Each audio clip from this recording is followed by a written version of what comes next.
No evento, foram discutidos temas como eleições, combate à corrupção e também a Operação Lava Jato. Muitas pessoas ainda identificam Lava Jato como Petrobras, mas a Lava Jato foi muito além da Petrobras. O esquema básico que a Lava Jato revelou está espalhado por todo o Brasil. Eu não posso dizer que esteja presente em Maringá, eu posso dizer que está presente em grande parte dos municípios brasileiros. Mas o esquema básico é o mesmo. Políticos e partidos desonestos escolhem para chefiar órgãos públicos pessoas incumbidas de arrecadar propinas. Estou falando de órgãos públicos federais, estaduais e municipais. Uma vez chefiando esses órgãos públicos, essas pessoas vão fraudar licitações em favor de empresas que concordem em pagar propinas em troca de lucros extraordinários. Se vendem licitações, se vende apoio parlamentar para aprovar leis, se vende proteção contra investigações parlamentares e assim por diante.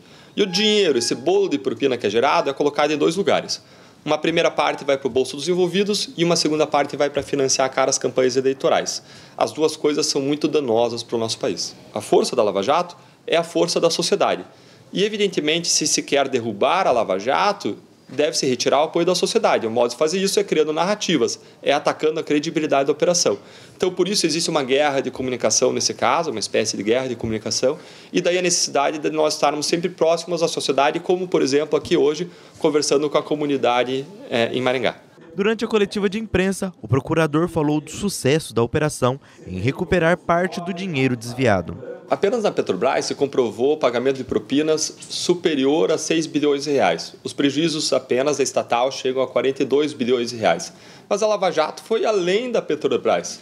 Em termos de recuperação, quando a gente olha para esse quadro envolvendo a Petrobras, que pode ser tomado como parâmetro de valor desviado ou prejuízo causado, quanto que a Lava Jato recuperou até agora? Bom, a Lava Jato tem compromissos de devolução de valores por parte de réus colaboradores, de empresas colaboradores, no montante de 12 bilhões de reais. Mais de 1 bilhão de reais, cerca de 1,5 bilhão, já foram efetivamente devolvidos para os cofres públicos. A Lava Jato repatriou mais de 16 vezes tudo que todos os outros casos juntos na história repatriaram. E quando a gente fala em termos de recuperação de valores, a gente tem que ter uma régua. A questão é, quanto que se recupera em termos de valores desviados pela corrupção no mundo? Um estudo mostra que é menos de 2%.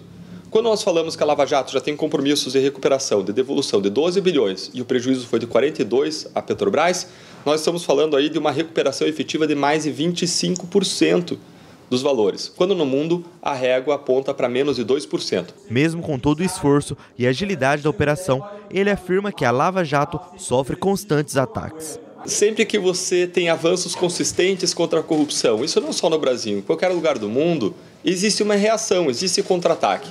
Esse contra-ataque é formado de basicamente 4 tipos de reação.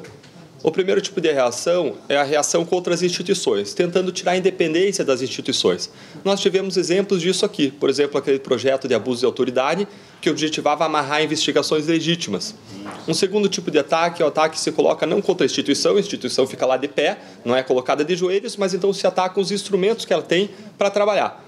Vieram projetos de lei, por exemplo, para acabar com a prisão preventiva, para dificultá-la ou para acabar com a colaboração premiada. Nós tivemos agora recentemente a questão das condições coercitivas, que acaba assim atrapalhando investigações como a Lava Jato e assim por diante. Numa terceira frente, existem os ataques mais descarados, são aqueles que buscam tirar o resultado da operação. Nesse sentido, veio no Brasil aquela tentativa de anistia Caixa 2, que era, na verdade, uma anistia à corrupção disfarçada de anistia Caixa 2.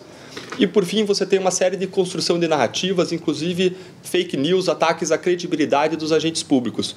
Se criam narrativas falsas, isso existe de novo em todo lugar do mundo em que se avança contra a corrupção de modo consistente, criando narrativas, por exemplo, de suposta perseguição política, de supostos abusos de autoridade e assim por diante. Quando questionado se existe um prazo para finalizar as investigações e o processo da Operação Lava Jato, o procurador afirmou que ainda terá muitos desdobramentos. Não existe como ter uma previsão sobre encerramento da operação. Hoje, a Lava Jato representa uma quebra da impunidade dos círculos de poder e ela traz também uma carga educativa, uma carga de reforçar qual é o comportamento certo e qual é o comportamento errado. O procurador ainda fez uma crítica aos famosos fake news e afirmou que o fato da população estar junto e apoiando as investigações ajuda a garantir o sucesso da operação.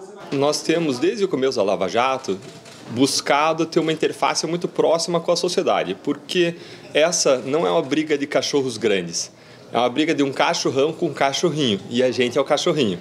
Então a gente vai, morde a perna e é lançado longe, vai, morde a perna de novo. E a gente só tem conseguido avançar porque não é um cachorrinho contra o cachorrão, são centenas ou milhares de cachorrinhos, porque a sociedade tem caminhado conosco. E se nós queremos caminhar junto com a sociedade, é preciso que a gente mantenha esse contato próximo, que a gente preste contas ao nosso trabalho, que a gente se submeta a críticas. Críticas são boas, a gente deve ouvi-las e deve aperfeiçoar o nosso trabalho a partir delas. Ou seja, o que eu quero dizer é que existem críticas que são repetidas à exaustão simplesmente para retirar a credibilidade da operação, mesmo quando são desmentidas pelos números. Então, o que nos preocupa não são os personagens, são sim nós analisarmos as críticas e nós podermos ter esse canal aberto de comunicação com a sociedade para que a gente possa manter a credibilidade da operação, mesmo contra narrativas criadas para retirá-la.